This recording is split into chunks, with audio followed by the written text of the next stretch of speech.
அரிய தகவல், அற்புதமான தகவல். பிரிட்டிஷ் பாராளுமன்ற அதிகாரப்பூர்வ ஆவணம் இதோ. இடஒதுக்கீட்டின் வெற்றி குரல் நாயகர் சௌராஷ்டிரா ஸ்ரீ எல்.கே. துளசிராம் அவர்கள். இந்திய ஆட்சி முறையில் அனைவரையும் உள்ளடக்கிய வளர்ச்சி, சப்கா சாத் சப்கா விகாஸ், எல்லோருக்கும் எல்லாம் என்ற முழக்கமே நம் நாடு, பாரத நாடு அமைதியான, ஒருங்கிணைந்த, வேகமான வளர்ச்சிக்கு அடிப்படை ஆகிறது. இந்த இடஒதுக்கீட்டு முறை கொண்டு வர மிகப்பெரிய தலைவர்கள் தொண்டு புரிந்துள்ளனர் என்றாலும், பிரிட்டிஷ் பாராளுமன்ற அரசியலில் தன் கூட்டுக்குழுவில் அழுத்தமான வாதங்களை வைத்து அம்மேதாவிகளின் கேள்விகளுக்கு அக்கூட்டுக்குழுவில் அவர்கள் ஒப்புக்கொள்ளும் அளவுக்கு வாதம் மற்றும் அதை அணுகும் முறையில் மட்டுமே சிறந்த தீர்வு கிடைக்கும் வாய்ப்பை உருவாக்கும். தமிழ்நாட்டில் 450க்கும் மேலான ஆண்டுகளாக வாழும் குஜராத்திலிருந்து 1000 ஆண்டுகளுக்கு முன் புலம்பெயர்ந்த மொழிவாரி சிறுபான்மை சமுதாயமான சௌராஷ்டிர சமூகத்தைச் சார்ந்த ராஷ்டிரபந்து எல்.கே. துளசிராம் அவர்களே அந்த இட ஒதுக்கீட்டின் வெற்றி குரல் நாயகர் என்ற புகழுக்குரியவர். 1919 இந்திய அரசியல் அமைப்புக்கான அரசு மசோதாவுக்காக ஆகஸ்ட் 25, 1919 எல்.கே.டி. அவர்கள் பிரிட்டிஷ் பாராளுமன்ற சிறப்பு கூட்டுக்குழுவில் அதிகாரப்பூர்வமான பதிவுகள் பொது வழியில் யாரிடமும் இல்லை.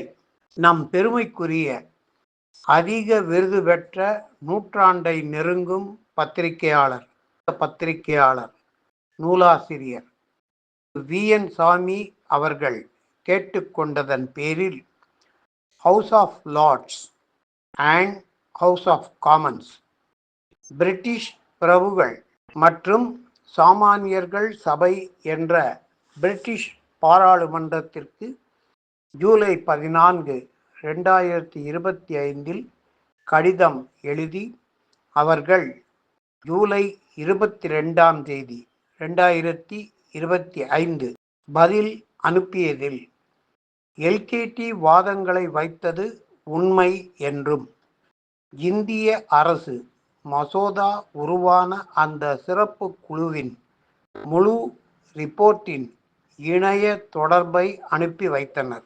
இது நமது இந்திய பாராளுமன்றத்திலும் டிஜிட்டல் முறையில் ஆவணப்படுத்தப்பட்டுள்ளது என தெரிவித்துள்ளனர்.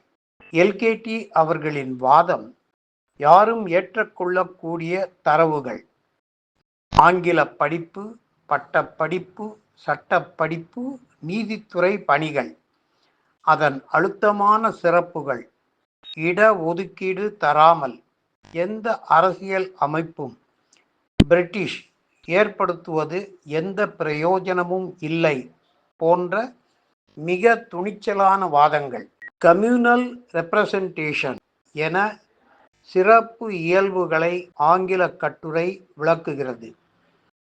பிறருக்கு எதிராக பேசவில்லை, நியாயமான அவசியமான கோரிக்கையை மட்டுமே வலியுறுத்துவதாக அவர் தெரிவித்தது மெச்சத்தக்கது.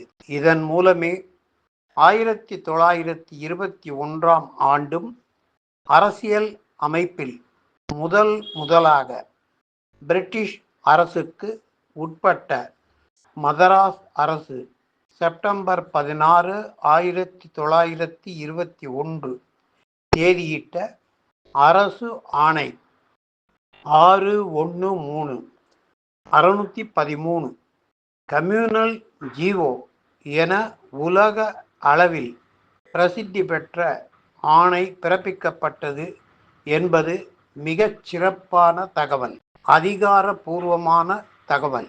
இன்று இந்திய மக்கள் இடஒதுக்கீடு மூலம் எல்லோரையும் அடக்கிய ஒன்றிணைந்த வளர்ச்சியை நோக்கி பயணிப்பதில் ஒரு சௌராஷ்டிரர் இடஒதுக்கீட்டின் வெற்றி குரல் நாயகர் எல்கேடி அடித்தளம் அமைத்தவர்களில் அதிமுக்கியமானவர் என்பது பெருமைக்குரிய விஷயம். எல்கேடி அவர்களுக்கு அரசு பாராளுமன்றத்தில் அவருடைய உருவப்படம் திறந்து சிறப்பிக்க வேண்டும். எல்கேடி சுதந்திர போராட்டத்திலும் சட்டசபையில் பிரிட்டிஷ் தடை செய்த நிலையிலும் தடையை மீறி பாரதியாரின் வந்தே மாதரம் என்போம் விடுதலை பாடலை டிசம்பர் 9, 1928 பாடி அனைவருக்கும் ஊக்கம் அளித்து விடுதலை உணர்வை ஊட்டினார் என்பது கூடுதல் தகவல். தமிழக அரசு இடஒதுக்கீடு வெற்றி குரல் நாயகர் எல்கேடி அவர்களுக்கு மதுரையில் மணிமண்டபம் அமைக்க வேண்டும்.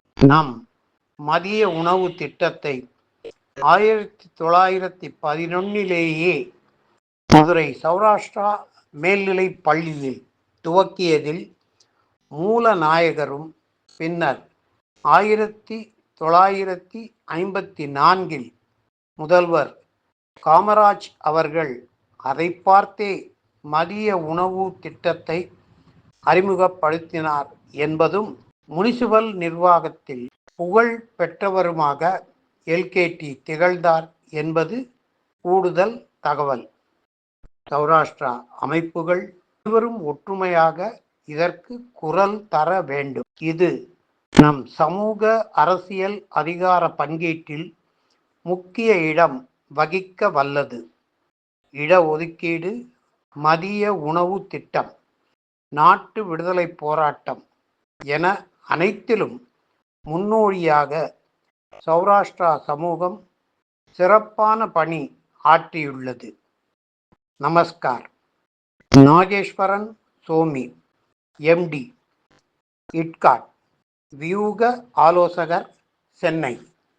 குரல் கொடுத்தவர் சுட்டி ராமாச்சாரி ஈஸ்வர்லால், எடிட்டர், ஜுட்டிஷன்ஸ் நியூஸ் சேனல், 29/7/2025. நமஸ்கார்.